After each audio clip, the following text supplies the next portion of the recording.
Hello friends, this is Nitesh Kumar Krishna here.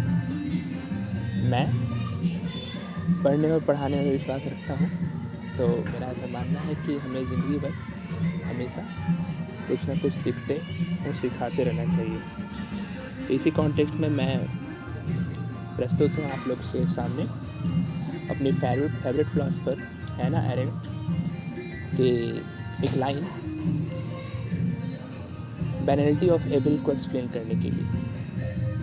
इस lines को अगर आप समझते हैं तो हमारे सोसाइटी में होने वाले बहुत सारे क्राइम्स जैसे मॉब लिंचिंग, ऑनर किलिंग्स वगैरह क्यों होता है, इसके बारे में आपको एक सही जानकारी और एक पर्सपेक्टिव मिल जाएगा। पहले एक मैं बात बता दूँ आपको, जो बैकग्राउंड में सॉन्ग सुनाई दे रही है ऐसा इसलिए है क्योंकि मैं ये जो वीडियो है वो रिकॉर्ड कर रहा हूँ दिवाली को। So happy Diwali to all of you. And मैं इस वीडियो को, इस बैकग्राउंड सॉन्ग को रहने दे रहा हूँ to have some spiritual background. So just be it. तो चलिए स्टार्ट करते हैं। जो हमारा टॉपिक है बैनलिटी ऑफ एविल।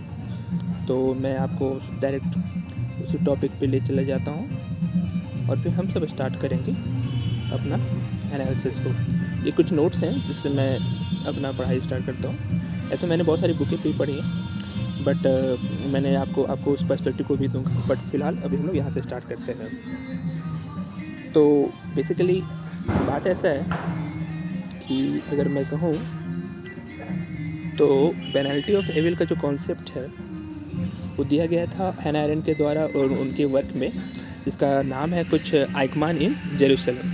आप नाम याद कर सकते हैं क्योंकि ये नाम आपको इम्पोर्टेंट लगेगा। आइकमान कौन है? तो आइकमान के बारे में अगर मैं आपको बताऊं तो जब हॉलोकास्ट का समय था जर्मनी में, तो हिटलर के अंदर एडोल्फ आइकमान नाम का एक बंदा था जो सारे ऑर्डर्स देता था कि किन लोगों को मारना है। तो बेसिकली उसके एक ऑर्डर पे करोड़ों और हज़ारों, करोड़ तो मत बोलिए बट हाँ हज़ारों की संख्या में लोग मारे जाते थे। सो स्टोरी बेसिकली ऐसा है कि हैना एरेंट को बोला जाता है कि वो अपना जर्नलिज्म जो उनकी जॉब है उनको परस्यू करे, और आइकमान पकड़ा जाता है आफ्टर द हॉलोकास्ट। हिटलर तो पहले सुसाइड कर लेता है, बट आइकमान पकड़ा जाता है इजराइल में। जब आइकमान का ट्रायल होता है तो उसको कवर करने के लिए हैना एरेंट पहुँचती है। बेसिकली उनको उस समय वहाँ पे हैना एरेंट को प्रेफरेंस क्या कर लगता है कि जब उससे पूछा जाता है आइकमान के कि क्या तुम अपने जो क्राइम्स किए हो उसके प्रति कुछ कंटेम्प्ट और कुछ सेल्फ जस्टिस वाली कुछ फीलिंग है या फिर है नहीं है, तो वो आइकमान बोलता है कि I just followed my orders and I was expecting my promotion so I did it. इतना कैजुअल तरीके से वो इसको बोलता है कि जो अपनी हैना एरेंट हैं वो सरप्राइज़ हो जाती हैं। फिर वो अपनी बातें कहती हैं कि बोलती हैं कि एडोल्फ आइकमान एक नॉर्मल मैन है। In general the impression is most heinous crime is committed psychopath and sadist, but that's not the reality. Even a perfectly normal person can commit such crimes. मतलब ये बात यह है कि हैना एरेंट बोलती हैं कि जो जघन्य अपराध होते हैं जैसे मर्डर, जैसा एडोल्फ आइकमान ने किया, ऐसा समझा जाता है कि ये क्राइम नॉर्मली कुछ सैडिस्ट कह सकते हैं जो दूसरे के पेन को एंजॉय करते हैं, साइकोपैथ लोगों द्वारा किया जाता है। बट ऐसा होता नहीं, नॉर्मली ये लोगों द्वारा किया जाता है। जब पूछा गया आइकमान को तो इसलिए वो बोलती है कि उसका रिस्पॉन्स ये था कि an order is an order.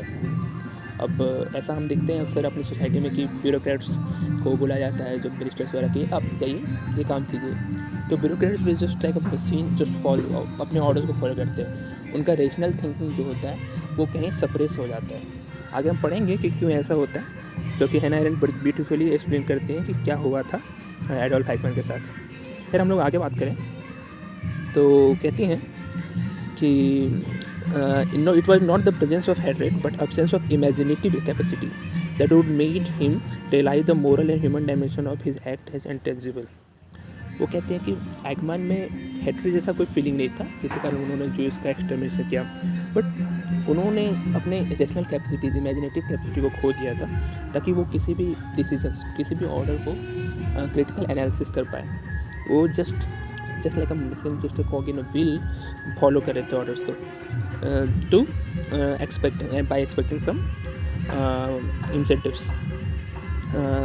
तो ये बोलती है अकॉर्डिंग टू हैना अरेंट, क्या कहते हैं कि evil becomes banal. Banal word आप समझिए कि साधारण, नॉर्मल। जब एविल आप ऐसे करते कि नॉर्मल हो जाए, फॉर एग्जांपल अब जब लोगों को देखेंगे कि रेप पे वो अपना पर्सपेक्टिव रखते हैं तो कितने नॉर्मल तरीके से वो सारे ब्लेम वुमेन पे डाल देते हैं।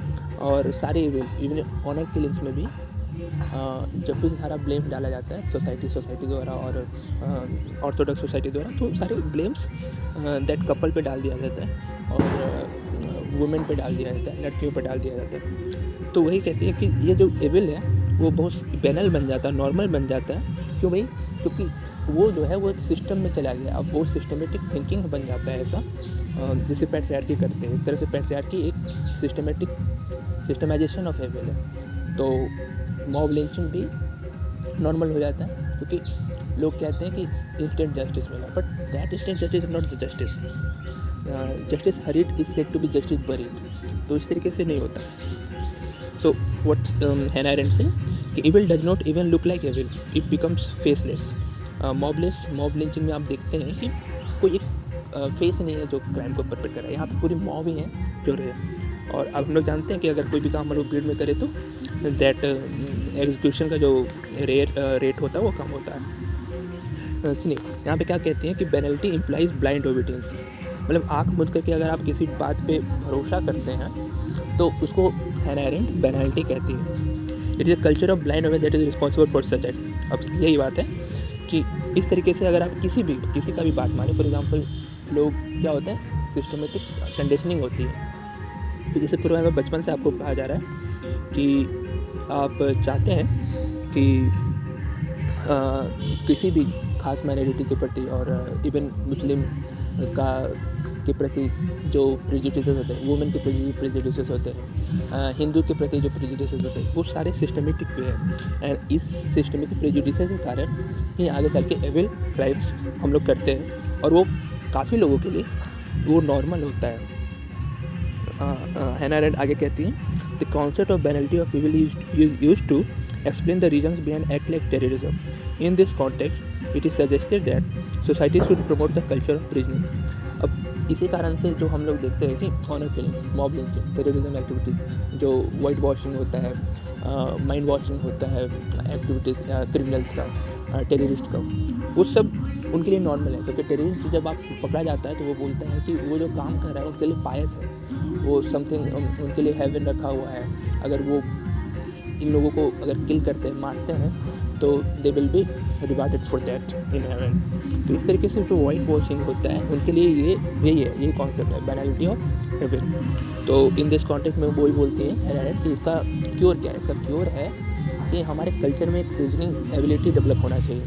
जब भी हम किसी बात को लेते हैं तो फॉर टेकन फॉर ग्रांटेड नहीं ले सकते हम लोग उसको, प्लस पॉजिटिव नेगेटिव को देखना है, क्या इम्पैक्ट है, क्या कॉन्सिक्वेंसेस हो सकते हैं सेल्फ और सोसाइटी के लिए, वो हम लोग को देखना है। तो अगर कहें तो इनकी थ्योरी में ऐसा माना जाता है कि the importance of thinking and reasoning, but in analysis of examines is highlights importance of critical thinking. Overall हमेशा हैना अपने वर्क में बोलती है कि हमेशा थिंकिंग और रीजनिंग होना चाहिए, बट आइकमैन के एनालिसिस में हैना बोलती है कि उनमें क्रिटिकल थिंकिंग। अब क्रिटिकल थिंकिंग लोग परसीव करते हैं कि क्रिटिसाइज़ करना, ये नहीं होता है क्रिटिकल थिंकिंग। पहली बात, क्रिटिकल थिंकिंग मतलब होता है कि किसी भी बात पे क्या पॉजिटिव्स हैं, क्या नेगेटिव्स हैं, क्या पॉजिटिव्स ओवर पावर कर रहे हैं नेगेटिव्स को, या क्या नेगेटिव्स ओवर पावर कर रहे हैं पॉजिटिव्स को। इस तरीके से जो एनालिसिस होती है उसको हम लोग क्रिटिकल थिंकिंग बोलते हैं। ये लोग मल्टी डायमेंशनल व्यू रखना किसी भी मुद्दे पे क्रिटिकल थिंकिंग कहलाता है। ओके, तो अगर हम आगे बात करें तो हैना अरेंट कहती है कि इफ़ वी आर टू जज at all, it must be without preconceived categories and without the set of customary rules which is morality. It must be thinking without a banister. मतलब ये कहते हैं कि किसी एक खास परसिव नहीं रहा। फॉर एग्जांपल, अगर मान लीजिए कि मैं किसी खास मेजोरिटी कम्युनिटी से बिलोंग करता हूँ, तो अगर मुझे, पहली बात तो हम कोई जज नहीं, जजेस बैठे हुए सुप्रीम कोर्ट में, अगर हमें जज भी करना है किसी मुद्दे को, तो हमें अपने प्रेजुडिसेस को हटाना पड़ेगा। जैसे पैट्रियार्की में अगर मैं मैन हूँ तो किसी वुमेन पे पर्सपेक्टिव रखने से पहले मुझे अपने अंदर के जो पैट्रियार्कल वैल्यूज थे उसको साइडलाइन करना पड़ेगा और फिर किसी बात को जज करना पड़ेगा, अगर जजमेंटल डिसीजन लेने का नौबत आता है तो। Otherwise we have to escape कि हाँ, जो लोग इसके लिए कैपेबल है, जो एक्सपर्टीज रखते हैं, उन्हीं को बोलना चाहिए, हम लोग को नहीं बोलना चाहिए। But yes, if we have to format our opinion, we have to sideline our what prejudices, क्योंकि यही सारी चीज़ें, छोटी छोटी बातें आगे जाके बैनलिटी ऑफ एविल बनेगी। और क्राइम इसी से होते हैं। एक आदमी क्रिमिनल होने से पहले नॉर्मल मैन ही होता है, just an act of incidence उसको क्रिमिनल बना देता है। तो आगे an tries to establish that there in fact exist an independent human faculty unsupported by law and public opinion that जजेस a new in full spontaneity every deed and intent whenever the occasion arises। तो यही वाली बातें हैं कि जब भी हम लोग नया तरीके से किसी चीज़ को लेते हैं तो आगे कर सकते हैं। एना एरेंट आगे एक्सप्लेन करती हैं। एना एरेंट किसी बात को ले जाती है और जजमेंट की बातें स्टार्ट कर देती है। तो in short penalty of evil और जजमेंट जो है, क्रिटिकल थिंकिंग और रीजनिंग वाली बातें, वो एक दूसरे से रिलेटेड है। मैं कहूँ अगर कि क्या बात है, क्यों लोग ऑनर के लिए वो नॉर्मल लेते हैं, क्यों रेप हमारे सोसाइटी में नॉर्मल, क्यों हमारे मॉब लिंचिंग से इंस्टेंट जस्टिस को लोग इंजॉय करते हैं। वो इसलिए है क्योंकि लोगों का जो एविल को देखने का रेयर चीज़ था वो ख़त्म हो गया है। अब लोग कॉमन मानते हैं। फॉर एग्जांपल बोला जाता है जब भी कुछ ख़राब होता है सिस्टम में, तो बोला जाता है कि यस सिस्टम ही ऐसा है, तो ऐसा होता है। बट ऐसा होता एक्चुअल इसलिए है क्योंकि हम लोग ऐसा मान रहे हैं। इस तरीके की सेल्फ फुलफिल्ड प्रोफेसी है। जैसे आप, अगर मैं महंगाई दूँ, अगर आप मानते हैं कि महंगाई बढ़ने वाली है तो आपके इस मानने के चक्कर से महंगाई बढ़ेगी। कैसे? आप मानेंगे कि महंगाई बढ़ने वाली, आप सारा सामान अभी खरीदने की कोशिश करेंगे, और जब अभी खरीदेंगे तो मार्केट में सामान का शॉर्टेज हो जाएगा, उसके कारण एक्चुअल में महंगाई बढ़ेगी। दिस सेल्फ फुलफिल्ड प्रोफेसी हम लोग का यही होता है। हम लोग मानते हैं कि एविल एक नॉर्मल है। अब चूँकि एविल नॉर्मल है तो लोग उसको कैजुअल लेके चलते हैं और एविल एक्ट्स ज़्यादा होते हैं सोसाइटी में, और इस तरीके से आपका जो बात माना गया था वो खुद आगे चल के सही हो जाता है। क्योंकि हम लोग मानते हैं, वही बोला जाता है कि whatever you believe will come as true. तो सेम चीज़ें यहाँ पे हम लोग जो भी मानते हैं वो अच्छी होता है। तो इसीलिए बेटर ये है कि हम लोग इसको समझें, पेनल्टी ऑफ एविल को समझें, और अपने सोसाइटी को क्लीन करने का कोशिश करें, हमारे थॉट्स को क्लीन करने का कोशिश करें, और हम लोग इसको मान के चले कि this is something normal, not normal, so shouldn't be normal. And so यही था हमारा आज का लेक्चर में कि पेनल्टी ऑफ एविल होती क्या है, क्यों ये सोसाइटी में किस तरह से रिलेट करे। मैं बता दूं कि इसी तरह वीडियो मैं आपके साथ लाते रहूँगा। अगर आपको ये पसंद आता है तो आप अपना प्यार यूट्यूब के अनेक टूल्स के माध्यम से अपने दिखा सकते हैं, कमेंट कर सकते हैं, सब्सक्राइब कर सकते हैं, आपका मर्जी है। आपको अगर लगता है कि हमें कुछ जो अपने वीडियोज़ में सुधारना चाहिए तो आप हमें सजेस्ट कर सकते हैं। और अगर आपको लगता है कि किसी भी प्लेस को आप चाहते हैं, मुझसे एक्सप्लेन करवाना चाहते हैं, तो मैं आपके लिए अवेलेबल हूँ। सो आज के लिए इतना ही। Thank you and wish you very happy Diwali. अगर मैं आज इसको अपलोड कर देता हूँ तो ये आप तक पहुँच जाएगा। So thank you.